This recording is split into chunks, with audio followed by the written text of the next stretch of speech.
YouTube, what's up, man? It's your boy Richardson from Minimum Wage to Millionaire. If you're new to the channel, welcome. If you've been here, welcome back. So I'm gonna get straight to it. You guys read the title. Is insurance a scam? Now, my thoughts on this have evolved significantly over the years, and with just gaining more knowledge financially and other things, my opinions have really changed, and it kind of goes back and forth on a tug of war. So I'll give you guys the quick answer. That way you guys can just get it out of the chest. And if you guys got things to do, you can. But this will be a longer video because I kind of want to thoroughly explain why my thoughts and opinions have changed and what I genuinely believe about insurance. So just to give you all a quick answer, I don't believe insurance is a scam in itself. The actual, like, if you look at what insurance is supposed to do and what it is, I don't believe it's a scam. However, the system around insurance could definitely lead to a lot of scam tactics, right? And if you're not, staying on your pivot and being self-aware on that, you could very well get scammed when it comes to insurance. And again, I'll go more thorough throughout the course of this video. So there's your answer. But before I jump into why I don't believe insurance is a scam, let me kind of give you guys the definition or what insurance actually is. Insurance, when you look at insurance is essentially risk mitigation. It's, hey, I know I want to protect something, right? Let's look at the three major insurances: health insurance, auto insurance, and mortgage insurance. Obviously, there's more insurances, but let's look at these three things. With health insurance, the thing that you're trying to protect or insure is yourself, your well-being, right? With auto insurance, you're trying to protect your vehicle, and with homeowner insurance, you're trying to protect your home, right? Now, you know that depending on these three things and depending on your particular situation, it's going to be very expensive for you to be able to replace or replenish those things if they were to go around. So you would get insurance to cover the financial burden of if things were to go bad when it comes to those items or whatever those things I just mentioned. Now, obviously, no insurance is going to cover the risk of that for nothing, right? They're not a charity. So what you do is that in exchange of monthly payments, which is known as premiums, they will come and write you a policy to protect that thing. And as long as it abides within that, the policy and the terms, right? Because obviously if it doesn't abide in that, they're not going to cover it. But as long as it abides in that policy term, what they'll do is that in the event that you need to access protection or you need to file used insurance, you will do what's known as filing a claim, right? So you'll pretty much just call them or set everything up, say, hey, I want to use the coverage. They'll do their claims process, and then they'll pay out either directly to the things that need to get fixed, or they'll give you the money, and then you yourself with the money from the insurance company to go fix those things, right? So that's generally how the insurance process works. And again, it may be a little different from health to auto or from auto to home insurance, but they generally all work like that. So that's the general conciseness. The reason why I don't believe insurance is a scam is because it serves that purpose for the most part, at least legally speaking. When you get health insurance and you need to go to the doctor's appointment, and doctor says, hey, we got to run tests, we got to do this, we got to do that, and the third. Generally speaking, as long as you meet the policy terms, typically there's like a copay, which is your portion to pay for the service. Generally speaking, when you have insurance, particularly on the health insurance side of things, they would want you to have a copay. So every time you go to the doctor, emergency services, your copay would be this, and again, it's set by the policy. Obviously, if you want lesser copay, you'll probably pay more expensive insurance. But generally speaking, that's your, I guess you could say, contribution to it, right? So you'll pay your copay, and then you'll have what's known as a deductible, which is what you would have to pay. And this applies to most insurances, right? your deductible is what you would have to pay before the insurance steps in and insures you.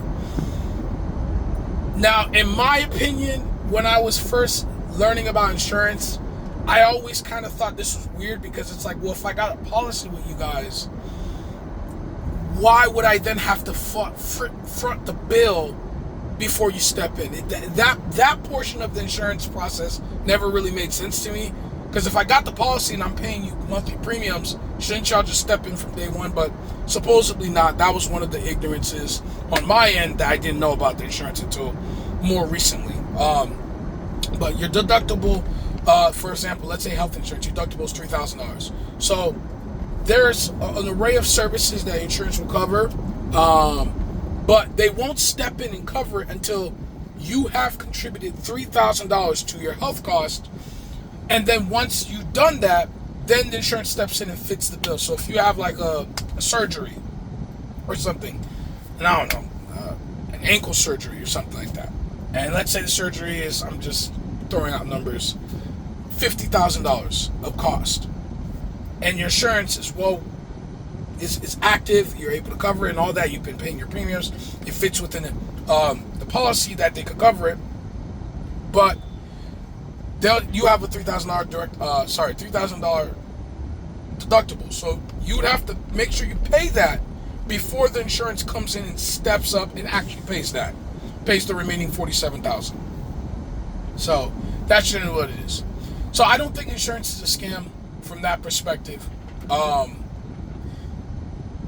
like I mentioned earlier, like the whole idea you have to pay a deductible, this is where things get kind of funny. And then in most insurance processes, during the claims process, that's when you actually want to use your insurance. Generally speaking, apart from like some state legislations and stuff here and there, because every state has different rules and stuff on how insurance should work and stuff like that, they typically get to control how the claim process works. So you file a claim, they will be like, okay, this is what happened, this is that. Now, to add further context to the whole situation, the way insurance companies, generally speaking, especially for-profit insurance companies, which most insurance companies are now these days, generally speaking, they profit, their revenue, or how they make money, is that they want to accumulate more money in premiums, which is the monthly payments that you pay to them to have the policy active and enforceable. But they want to pay out less, because that would technically, from the insurance company, be their expenses, right? And what does a successful business want to do? They want to bring in more revenue and find ways to limit their expenses, therefore increasing their profit. So revenue minus expenses will either lead to profits, which is the purpose of most for-profit corporations, no insurance included, or losses, which if you're not doing a good job, or if you just are too expense heavy, or you're not making enough money, then you're not making profit, which for profit business, not really the best of things. So in this case, the insurance companies, the revenue is the premiums that they take in, the expenses are the claims. So when you file a claims process, they are financially incentivized to find legal ways. And when I say legal, I don't mean like, oh, it's clear-cut legal. It's, let's see if we can find some morally gray areas to refuse paying out people in certain situations. Which is, again, this is where it starts to get that morally gray, messed up area, because even though I bought the policy for risk mitigation, and that's my whole point of our relationship between me and the insurance company, your goal is to literally find ways not to pay out the policy. And in those situations, they get to keep all my premiums because I paid you guys, but you guys don't have to pay me, assuming that, you can find a way not to. It's really messed up when it comes to that, because it's like, you're almost praying for my downfall. You're praying for my demise, and that aspect of the insurance process I don't like. Now, obviously, different insurance companies different states, different rules, different ways it's enforceable. So this is not a one-size-fits-all type of thing, but just be cognizant and just be informed on stuff like that.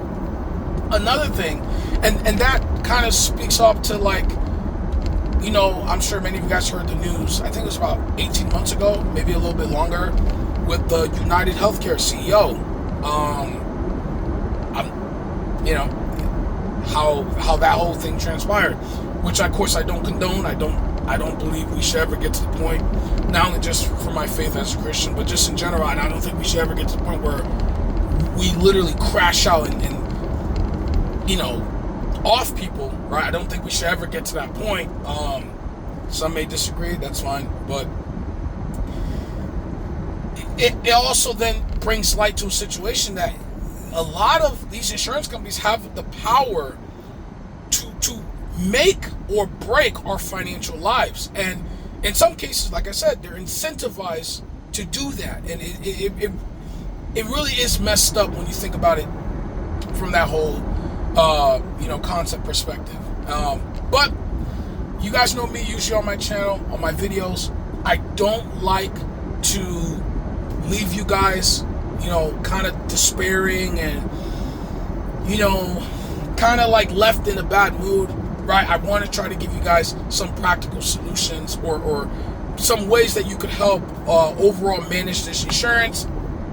So that way you are informed, and of course an informed customer and a smart customer is a smart customer. A smart customer will usually keep more money in their pockets more times than not, right? So that's what we're going to do. I'm going to tell you guys some steps, because I always believe my philosophy, really in finances, but also in life, is control the controllables and leave the rest to God, right? There's going to be certain aspects, certain things that we have no control over. And it's unfortunate as human beings when things happen that directly impact us or indirectly impact us that we had no control over. But at the same time, it also brings in a sense of humility and trust. And of course, leaning back to my faith, trusting God that, hey, I may not have control, but I love and I serve a God that is in control of everything. So I'll just leave it up to him, and then I'll control the things that I do have control. So the first thing when it comes to insurance, probably self-explanatory, but you want to expand upon it even further, research, right? Research whatever you need for insurance. Let's use auto insurance for all these examples, just to kind of keep it simple. So for auto insurances, generally every state has their own specific limits and specific laws around auto insurance. So where, depending on the state you live in, look at those insurance laws to make sure that you are compliant. I'm not opting for people to ride dirty, and essentially riding dirty is essentially riding with no legal insurance. I'm never going to be a fan of that, but I live in Florida. I believe half of the drivers on the road don't have valid insurance, so I'm not going to tell you guys to do that, because that's not really the wisest thing you could do, legally and financially speaking. But look into the laws in your state and your areas, the limits and all these things, so that you are legally compliant with insurance. Another thing is that you have to ask yourself questions. What type of insurance do I need? Like, do I need the full, I guess they call it full coverage, which is comprehensive, collision, all those add-on suspension, or does my situation only requires me needing, let's say, liability, personal liability, bodily injury, stuff of that sort? So look up these terms, look up these factors, so that you're not unnecessarily just buying insurance just because somebody tells you should buy all those insurance. No, make sure it's applicable to you and that it makes sense. Another thing is that when you do insurance, like I mentioned earlier in the beginning, insurance is risk mitigation. So make sure that when you get insurance, you are comfortable with the coverages you have. The problem a lot of people have is they think, and I say this respectfully, they think a bit short-sighted, where they're like, okay, I'm just going to choose the least premium amount because I would have to pay less month to month, right? And yes, that's true, but generally speaking, the more risk you want to off to the insurance company, the more premiums you're going to pay. The more risk you want it to be pulled towards you, the less you're going to pay, right? because you're taking on more of the risk. Look at it as a dial, right? When you slide it, or a slider, slide it to you, yeah, you're paying less overall for the coverage. You're taking on more risk if things happen. And like I mentioned earlier, insurance is to protect an asset, whether it's you, your car, your house, whatever it is. So think about it from that perspective. And don't cheap yourself out. Be realistic. Another thing is shop around insurance companies from time to time. I would say every 6 to 12 months if we're talking about auto insurance, because usually auto insurance policies are on a 6-month interval. So, they'll insure you for 6 months, then they'll ask you to renew. And usually when they renew, they'll factor in the costs and all that stuff. Sometimes they'll give you discounts for being loyal to them. Other times they'll raise your premiums if you filed a claim and get into a car accident and stuff of that sort. Which is another thing that I'm a bit frustrated, is that when you actually use the insurance, they turn around and they up your premiums. Sometimes whether it's your fault or not. Like for auto insurance, if you got into a car accident and they hit you, they raise your premiums even though you were not at fault. Again, it's not scammy or it's not illegal technically, but it's like, it's that moral gray area where it's like, yo, why am I fitting the burden when I haven't wronged you? But like I said, we won't leave on a negative note. So search for insurance companies every 6 to 12 months. Look into deals. I would advise, again, I'm not a financial advisor, but I would advise people as a friend to look up local insurance agents, because a lot of times local insurance agents are partnered with multitude of local and national insurance companies. So sometimes you may just be looking up like Geico or State Farm, whatever. You look up these national brands, but sometimes these local insurance companies that don't spend a lot of money in advertisements, sometimes they're able to give you a greater deal on your coverage, depending on, again, the type of coverage you want and how much risk you're willing to take and stuff. They're willing to give you an overall better deal than the national brands that spend hundreds of millions of dollars in marketing a year, right? So by going to a local insurance agent, a viable one, right? Do your research on the agent. Make sure that they're not from State Farm, because some of these agents, they're like, oh yeah, we help everyone with all these companies, but then they got that State Farm, logo, and it's like, oh, okay, I'm not a prophet, but I see where this is going. You're gonna pitch me State Farm, right? Because you probably get a bigger commission. So just do your homework on that regard and look into those things. And lastly, is adjust your insurance needs to what you need at the time. Don't feel like, hey, I got a policy that worked for me 4 years ago, I need to keep it. No, if things change, let's say you're a single and you have your insurance policy and you just keep letting it renew, and let's say 5 years later you find a beautiful wife, a beautiful woman that you take her in as a wife, and now you guys have 1 or 2 kids, you're going to need an extra vehicle. Well, that would be a great time to adjust your overall coverages, because you're going to probably have to put 2 cars on the policy instead of 1, right? Maybe one of your cars is an older car, so you may need not as much coverage as the newer car you're going to get. So use that to adjust your terms based on what you want to do. Maybe 5 years ago, right, you were a lot willing to take on the risk because you're like, well, I'm by myself. But now that you're married with kids, you're like, okay, I'm already not strapped for cash, but I'm already in a financial predicament where my money has to go further, not just for me, but for my wife and children. So I don't want to get caught slipping, car goes down, and now I'm supposed to fit the bill because I never adjusted my risk from 5 years ago. So take that into consideration when you're deciding insurance coverage. So that's it. We're pushing 20 minutes on the video. I'm gonna end it here. Thank you guys for letting me ramble on. The just going back to the original title. I don't believe insurance is a scam.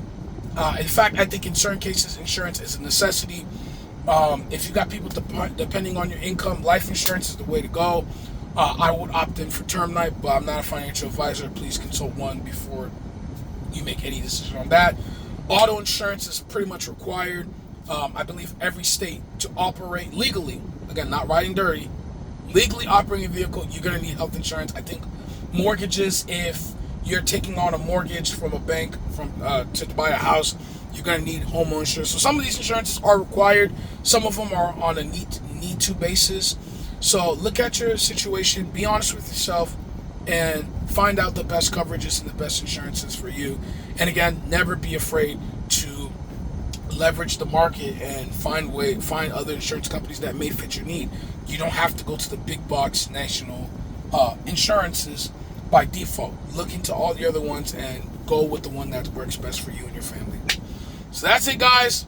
It's Richardson from Minimum Wage to Millionaire. Thank you for letting me to ramble on for a lot. May the Lord be with all of you guys today. Have a good one.